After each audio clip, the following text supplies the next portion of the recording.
We are back. We're talking about Worlds Collide. I know it was in Las Vegas, but we didn't get tickets. I looked at prices. They were, they weren't like super duper bad, but the show itself didn't even start until 7 o'clock. I know, it came out of nowhere too. Like, right. I blinked. I'm like, oh shoot, it's September 12th. Right. Yeah, like, I thought it was the following week. I thought it was too. I thought it was the following weekend.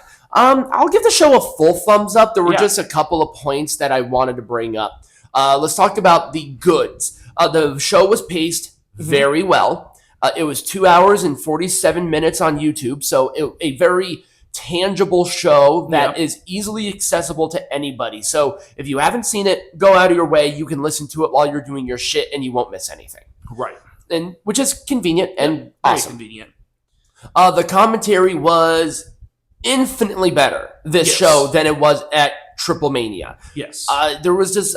I thought JBL's inclusion was a little but he did add a lot more to the product than last time. Yes. The commentary team was a lot better. It actually helped the three, because one of my criticisms in the last show was that there were three announcers and it felt like they weren't giving each other enough time to talk. Right. This one felt a lot more balanced, I think. Right. In terms of giving people the opportunity to talk. Right.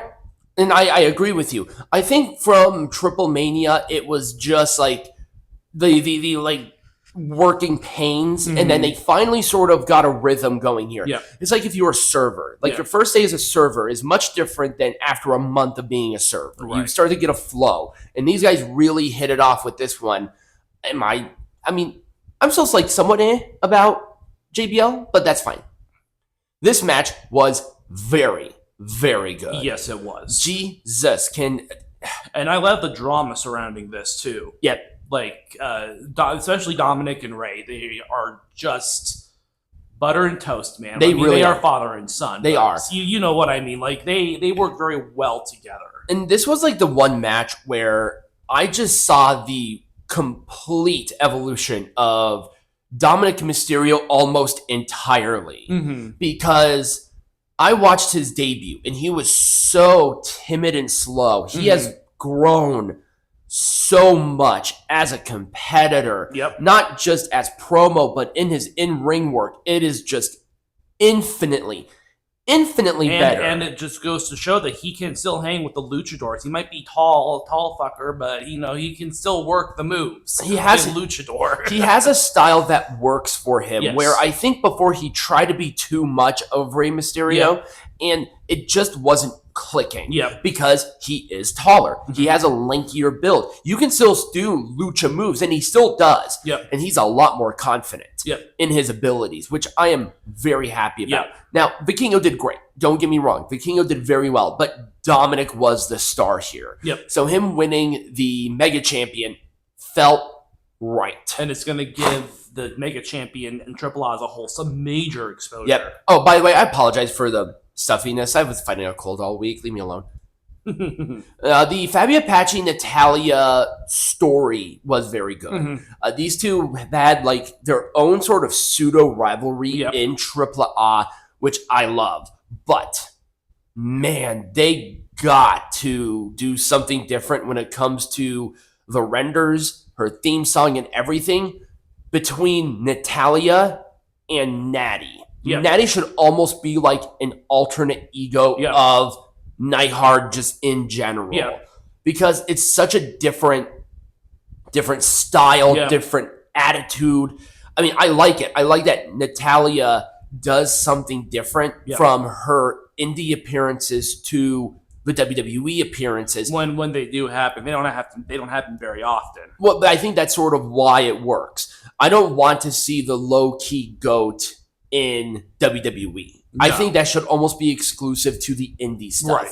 Also, WWE, speaking of indie, let NWA run the Natalya and the Kenzie Page match. That's ridiculous.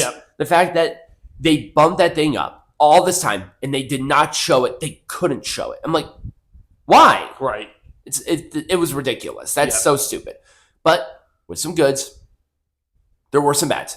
The big thing was, holy shit, there were a lot of roll-ups in this show. Yeah, there were. Well, isn't Triple A does a lot of roll-ups. Oh, God. If you're not used to the style, yes, it can. There's a lot of that going on. Right. And I'm just like, oh my God, man, like, change it up at least a little bit. I mean, the final matches had a solid pinfall, but it's like, how am I supposed to connect with them if I don't know like their finishing blow? Right. Is their finishing blow a roll up? Right. It just it almost seems like it, doesn't it? It's very annoying.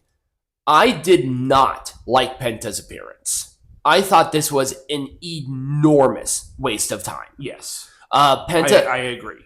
You see, Penta is a main eventer in AAA. Yes. Like, he was going for the Mega Champion all the time. He was one of the bigger stars. Why didn't you have him compete? Also, once again, perfect opponent for Sam Adonis. Right. Sam Adonis is a huge heel. Penta is like that gigantic babyface. That would be a huge match. Yeah. They just didn't capitalize on that obvious thing. And Corey Graves losing his mind watching his brother wrestle. Ooh, that'd be so cool. That would be really cool to watch. You know, as a brother myself, kind of doing commentary for like a sibling doing a match would just be something very different. And, you know, it would be so cool to see that. It really would. I like Corey Graves. And I like Sam Adonis. He's like one of my favorite stars in AAA. Is he still signed with AAA? He is, yes. Okay, that's what I thought. He's under that special WWE contract. Oh, he is, though? Yes, he is. Okay, he did sign. Yes. So then why didn't he have him on the show? I don't know. Sam Adonis and Penta, come on. It's just like, you had him do the promo, and then you had that, like, luchador bullshit 10-man, or the 8-man tag. Yes. But why not this? It's so stupid. Speaking of that, this was a criticism that a lot of people talked about, and I think I understand where they're coming from, but at the same time, AEW's done it too, so shut up. Yeah. And that is a lot of WWE people going for AAA champions. Because I don't see an issue with it. No, I mean, this is a criticism that I've seen. Oh, yeah. It's like, keep in mind of what we saw during the show. Natty is now the number one contender for the Reina de Reinas, which is their version of the women's. Obviously, the Wyatt Six are going for the AAA Tag Team Champions. At some point in time. Los Garzas were the champions before Pagano and Psycho Clown. Yeah. And now Dominik is the Mega Champion. And then you had the four-way where 3 of the 4 of them are WWE stays, not AAA people. Right. So, like I said, I understand the criticism. But once again, other companies do that. Yes, they do this all. The other indie companies do this shit all the damn time. Right.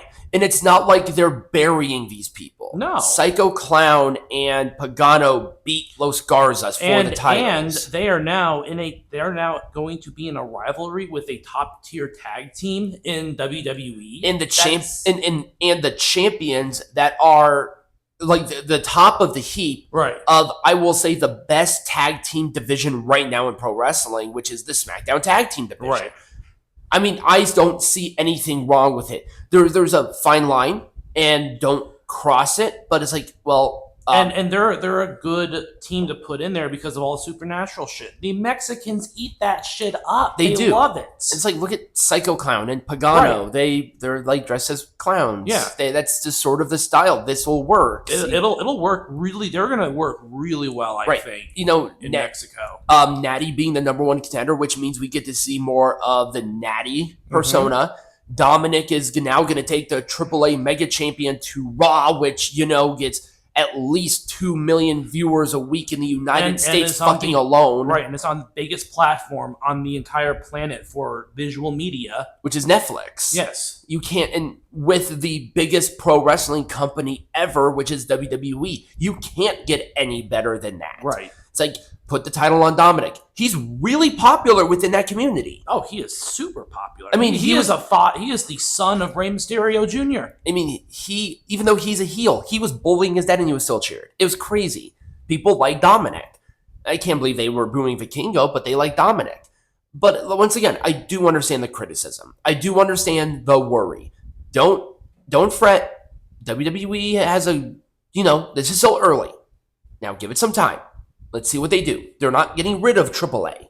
They're not unifying the champions. So we all need to chill out. Yep. Because that's not what's happening. I really did talk about this in length, but the 8-man tag, it was a fun match, but was it necessary? No. I'm sorry, Penta versus Sam Adonis just looks and sounds better. Maybe because they wanted the minis. I don't know. I don't know. Anyways, but we did talk about that at length. We did. And that was it for me. Yep. Overall, a full thumbs up show. I didn't hate it. I'm glad I didn't go, to be honest with you.